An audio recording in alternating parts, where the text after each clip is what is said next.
I am from Institute. Yeah, it's okay to record, also share afterwards. So today I'd like to talk about zero carbon movement and the Paris Agreement. This is a very timely topic because the big meeting for Paris Agreement is coming this month. So I will spend maybe 40 minutes or so to talk about this. And after that, I like to make a group workshop. So I like to have you say about climate change. So this is about goal 13 of the SDGs, climate action, global warming, climate change issues.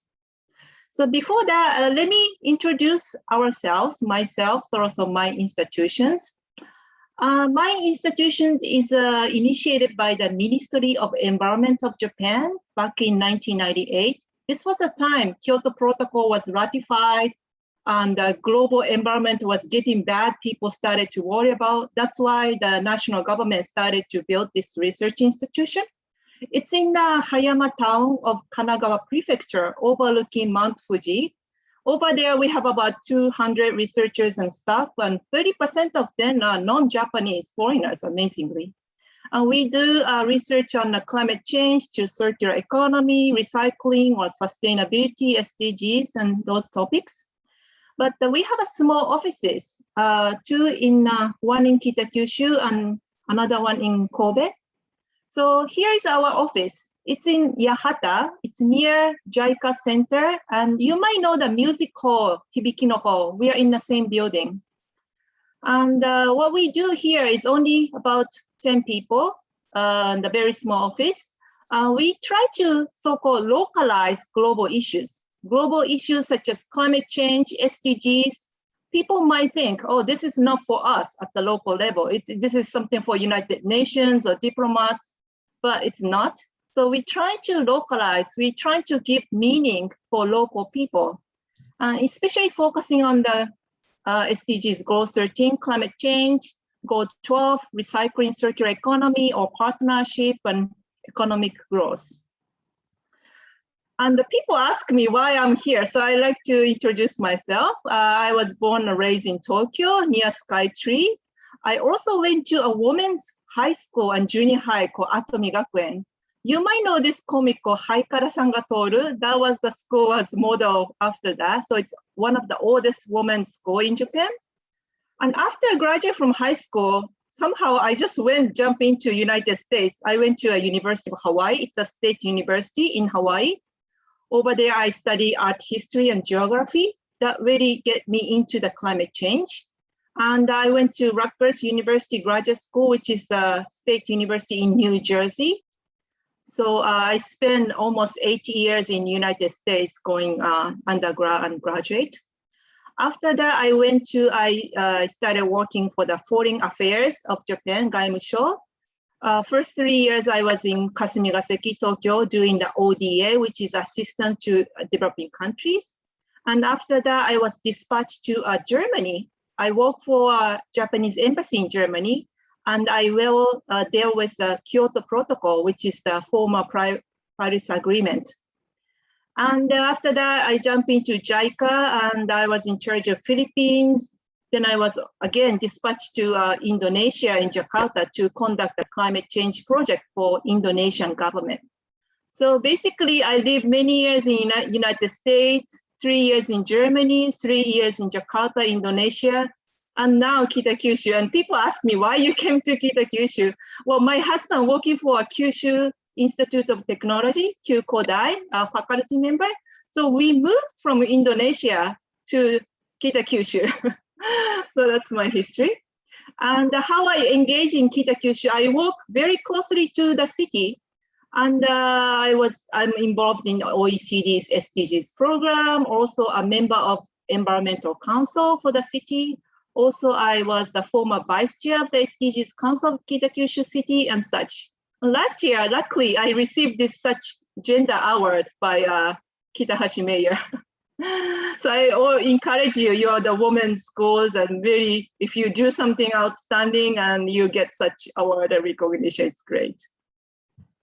I also write books and research publications, and this is just an example. Most of them are available both in Japanese and English and free of charge, so you can download from our website. Yes, and that's just the introduction. Let me start today's topic: Paris Agreement and Zero Carbon Movement. How many of you heard about Paris Agreement? It's called Pari Kyote in Japanese. Yeah, you might heard some, but maybe not well, what's in there. So today, let me explain that. So Paris Agreement is the United Nations document agreed by all countries, 197 countries in the world, and they all agreed this agreement back in 2015. And the same year, the SDGs was agreed. So 2015 was such an important year for the global society. Two giant agreements, Paris Agreement for climate change, SDGs for all, was all agreed in this year. This year was a birth date for United Nations, celebrating 70th anniversary, so which was a very big year. And going back to the history of Paris Agreement, back to 1992, there was an important meeting was held in Rio de Janeiro, Brazil. It's called Earth Summit. This time, people started to concerning about something wrong with the environment.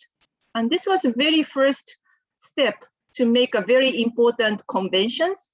So after this meeting, 3 important conventions on the environment were created. One is biodiversity. It's about animals and plants. And the climate change, about global warming, and desertification. It's about desert. Deserts are expanding, so we like to stop the expansion of the desert. So from the climate change, it's called UNFCCC, or 3C, so we sometimes call UNFCCC. And from there, they're having meetings every year somewhere. And the 3rd meeting was held in Kyoto, Japan. And the Kyoto Protocol was adopted. That's why we call Kyoto Protocol. Then the 21st meeting held in Paris, France, and another agreement was adopted. That's why we call Paris Agreement. This is the Secretariat, Office of the United Nations, UNFCCC, where the Paris Agreement people works for. It's in Bonn City, Germany, near the Rhine River. It's very beautiful. I've been there many times, and really they have a nice so-called United Nations campus. So this is where United Nations people work for Paris Agreement, also the Desertification Convention.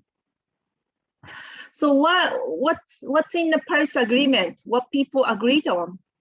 It's very little bit complex.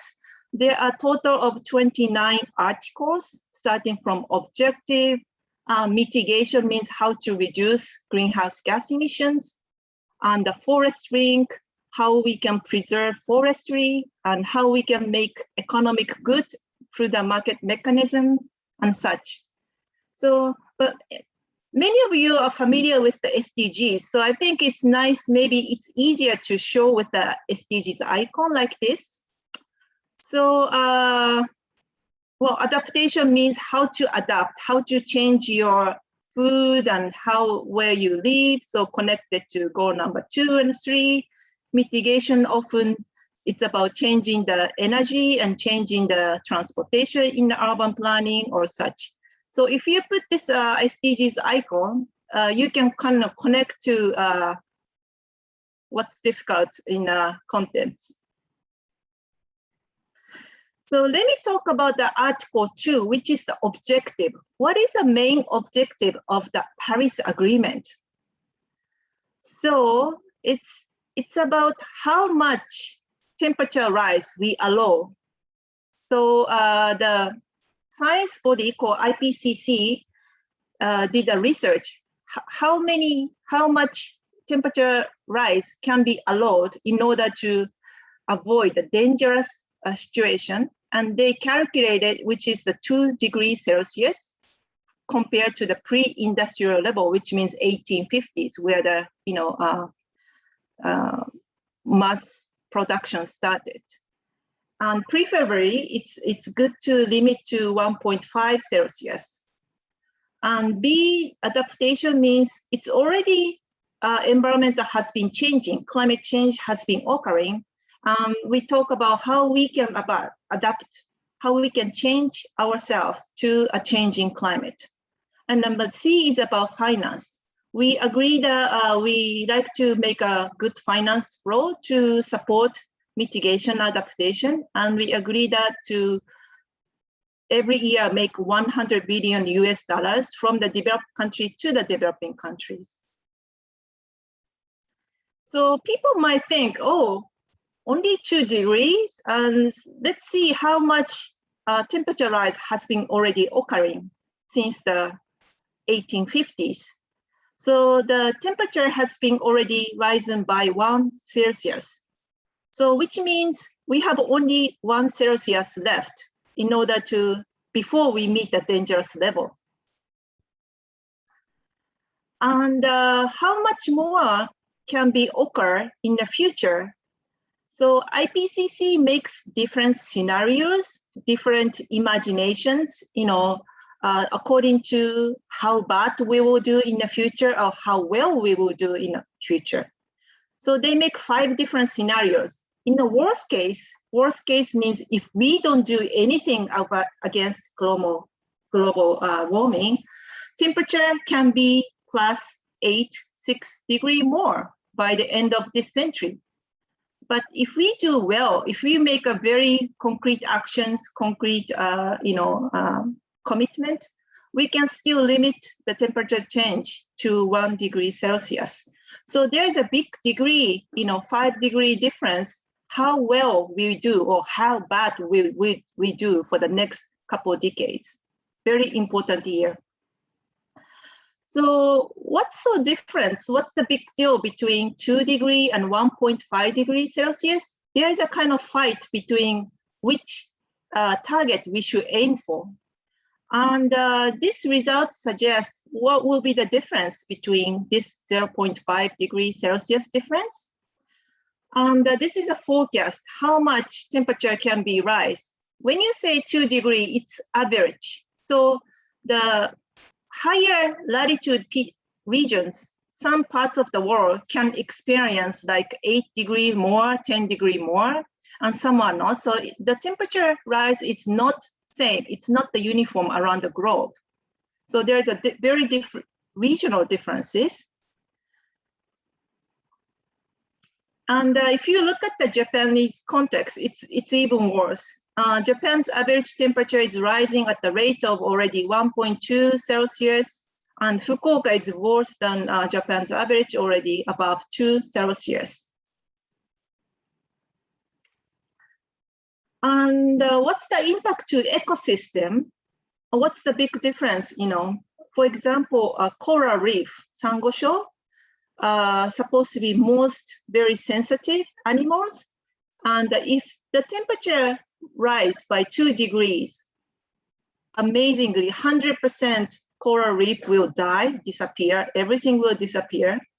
But if we can stop the temperature rise by 1.5 Celsius, some of them can survive, 20–30% can survive. So which is a very big difference, whether we let them all die or we can save some of them. And why the temperature rise by greenhouse gas? Greenhouse gas in Japanese called biniru house. In agriculture, people put this biniru or plastic to make a house, to make this area warmer, so you can grow vegetables at the colder temperature. So this is the same phenomena. So by having the greenhouse gas effect, we can keep the warm temperature. Actually, that's why we can live on Earth. If there is no greenhouse gas effect, temperature will drop to -19 degrees. Can you believe it? Even though the sun will hit, but this warmness will escape. So because of the greenhouse gas, we can live on Earth. But the problem now is that just the amount has been increasing much more than we expected.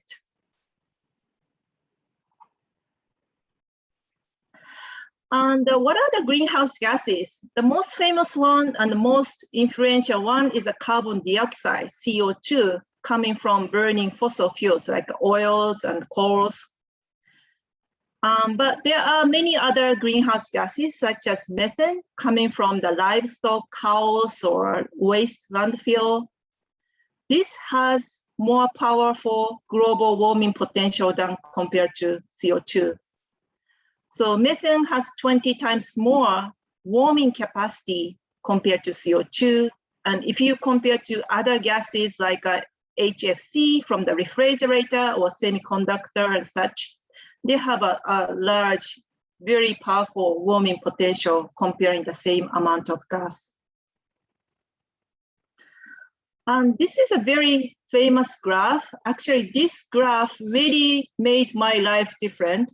When I was going to University of Hawaii, I didn't know which subject I like. So I just studied English or maybe art history, which I liked. But when I took this geography class, they taught me this graph and what this means. I was really, really inspired. I was just impressed by how globally connected we are with the nature, also what we are doing for the nature. So this is a famous graph taken from the Hawaii Big Island called Mauna Loa Mountain Observatory. They're taking amount of CO2 in the atmosphere called atmospheric CO2. They calculated in ppb, parts per million, how much CO2 in the air. And the red line, zigzag line is indicating the amount, and it's increasing every year. And every year we're hitting the records, records high, replacing. But do you know why this zigzag go up and down happens every year? Can you think of any reason why CO2 amounts changes up and down? This is about the carbon sink issues. It's about seasonality. The greenery plants can absorb CO2 to do a photosynthesis. So when the green grows in the spring or summertime in the northern hemisphere, it absorbs certain CO2 from the air. So that's why it drops a little bit, then go again like this. So when I heard about this, I was so touched by how the Mother Nature can cure what we are doing, but beyond that capacity, we are emitting much more every year.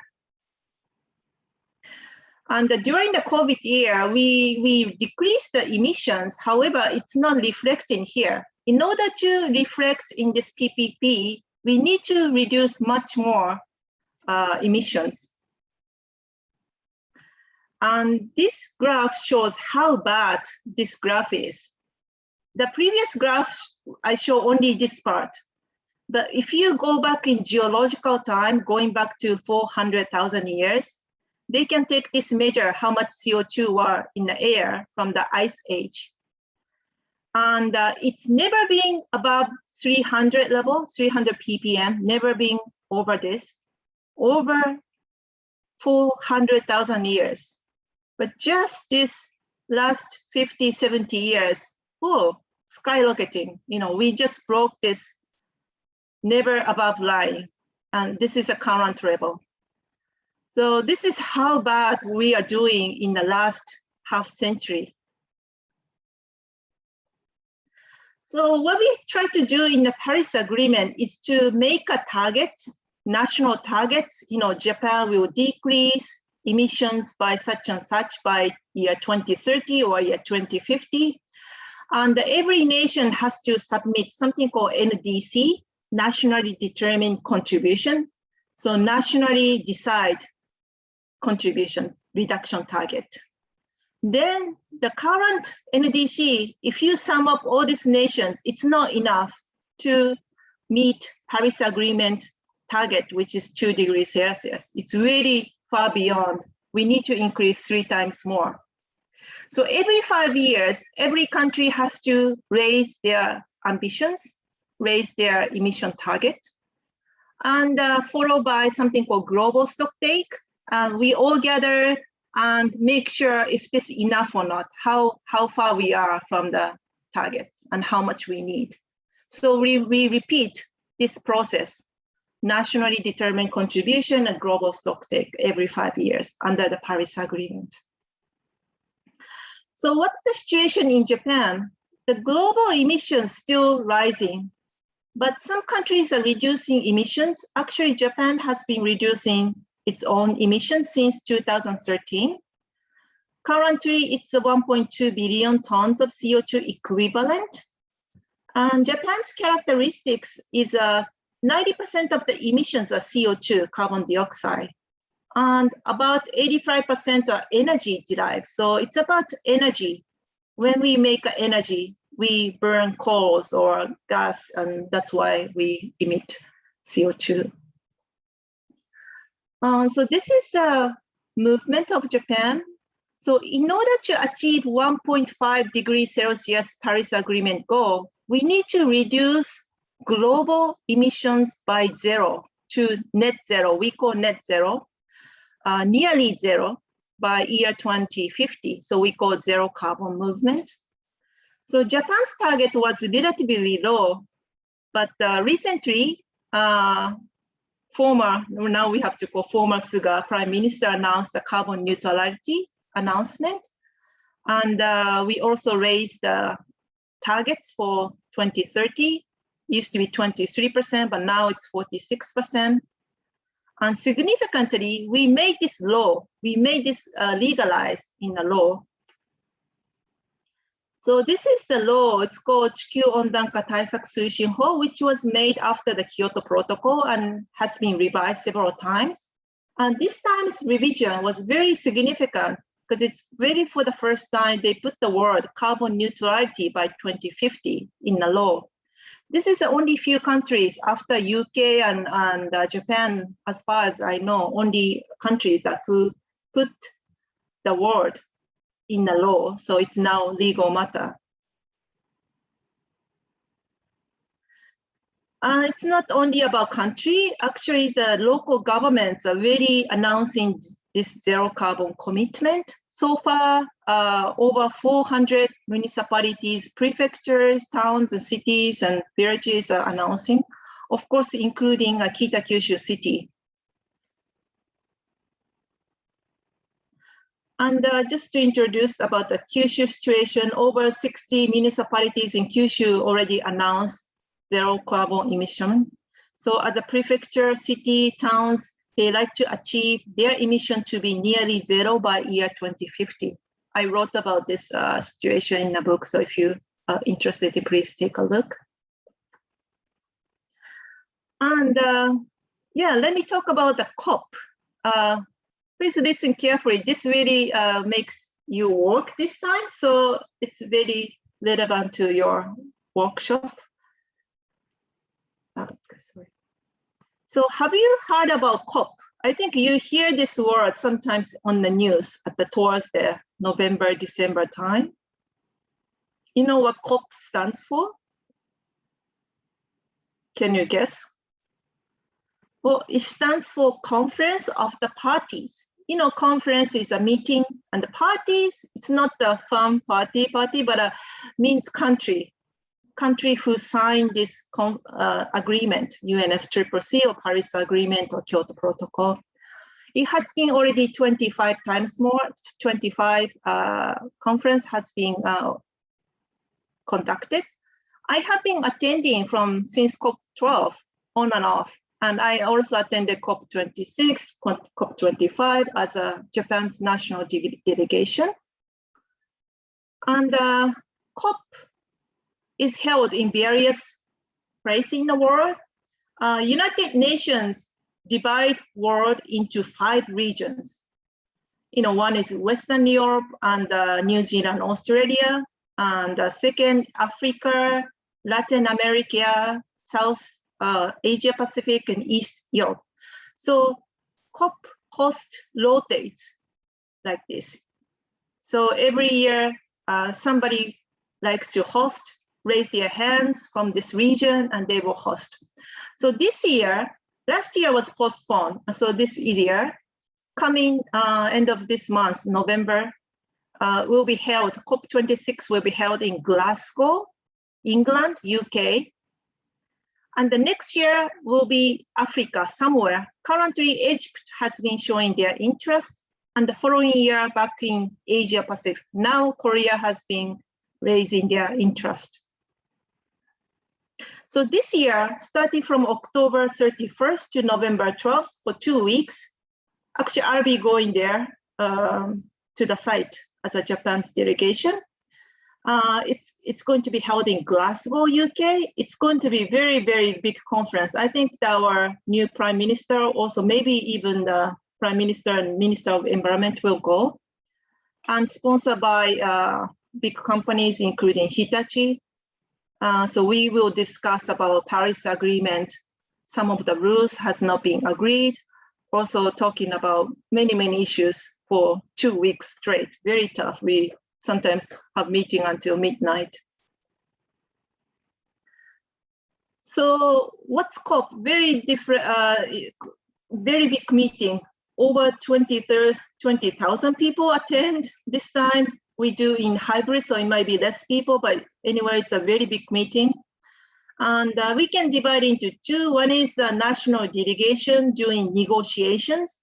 And the orange part is about more events, workshop, and pavilions, exhibitions. So currently, all nations 197 will join for negotiation. Also, many ministers and presidents will come. So this is from COP25, former Environment Minister Koizumi. He was really good in speaking English. He could talk one by one without interpreter in English, and he was very good. I kind of miss that he's not staying at the cabinet. So this is what high-level people will do. Also what normal people do. This is a couple of the events. You know, many, many events will be held. By the way, do you know this little lady here? She's a Swedish high school student.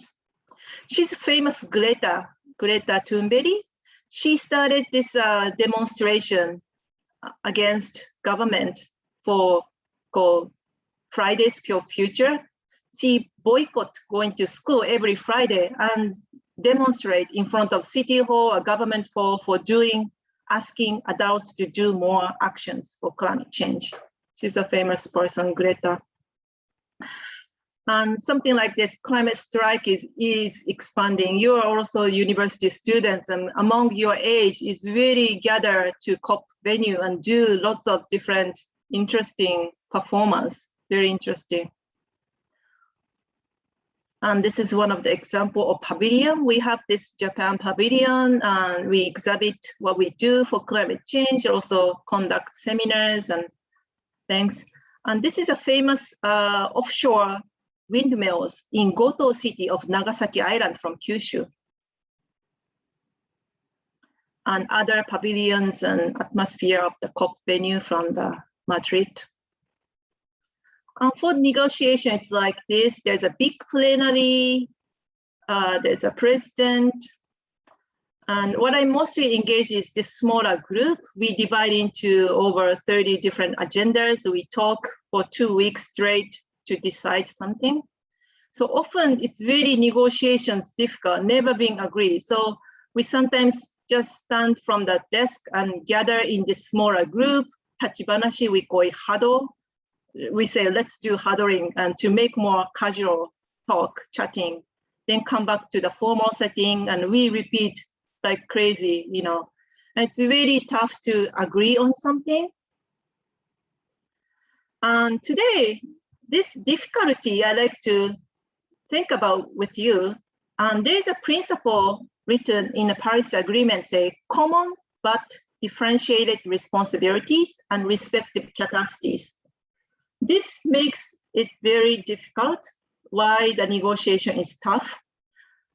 We all agree on the common goal, which is to reduce the temperature rise to 2 degrees, but very different situations, responsibilities makes it difficult.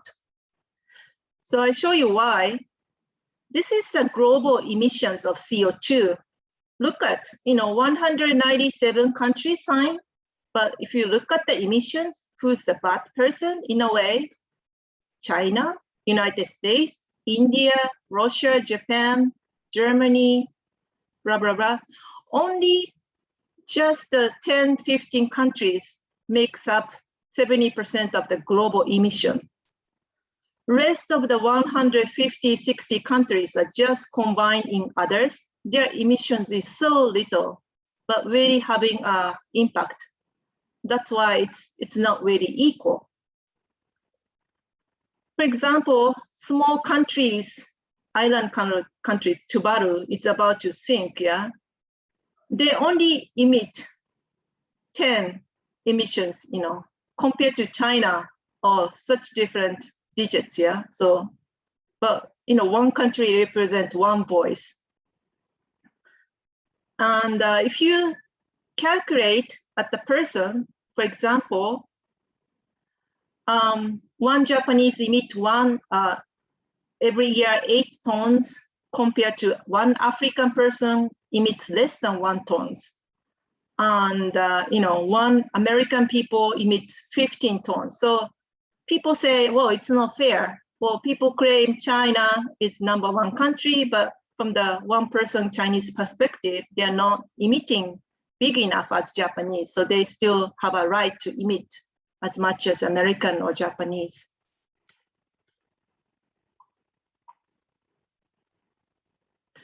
And there are differences in the emission source. For example, 90% of Japan's emissions are coming from CO2, mostly energy derived. So we have to do something with the energy.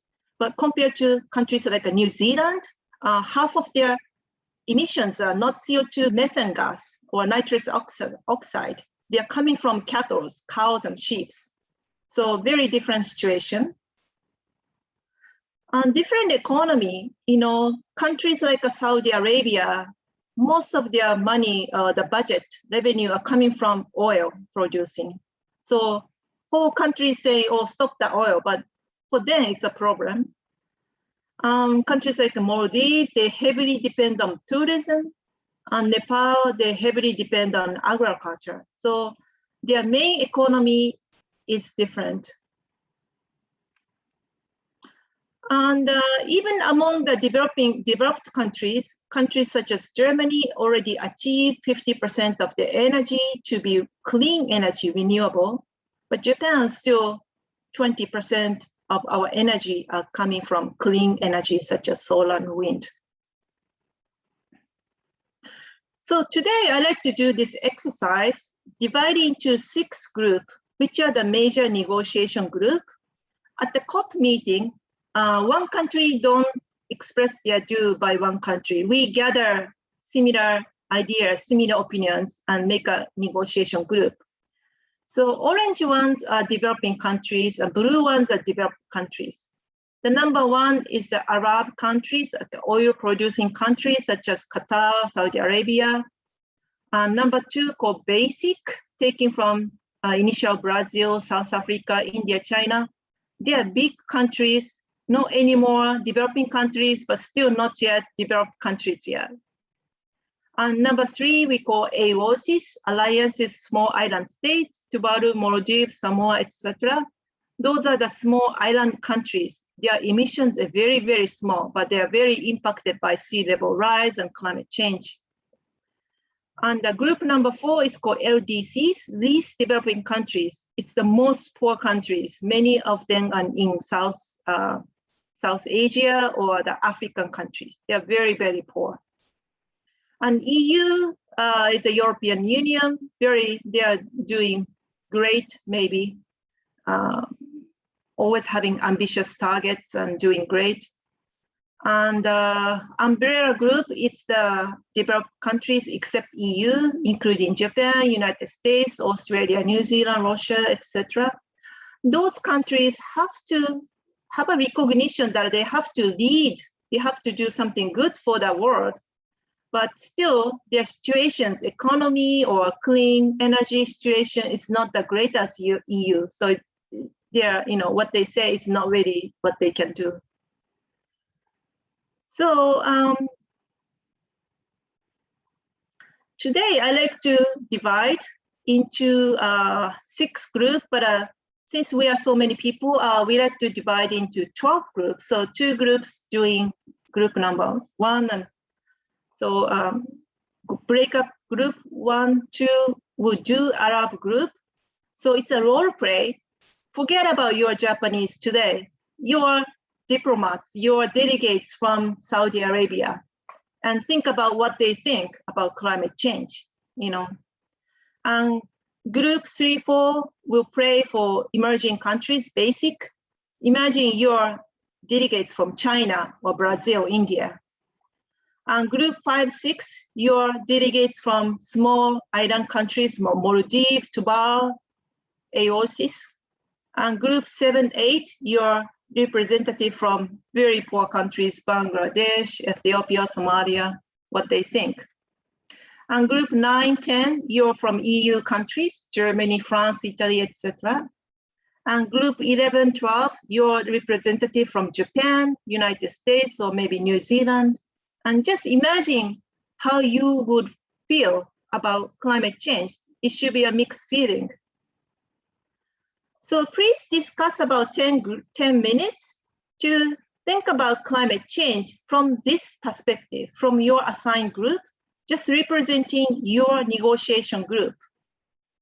What are the problems in your country? What could be the good solutions? What would you like to say about to the world at the COP meetings? And yeah, please have a frank discussion in English, and please come back to the plenary and share what you have been discussed. Is it okay? Can you divide into 12 groups?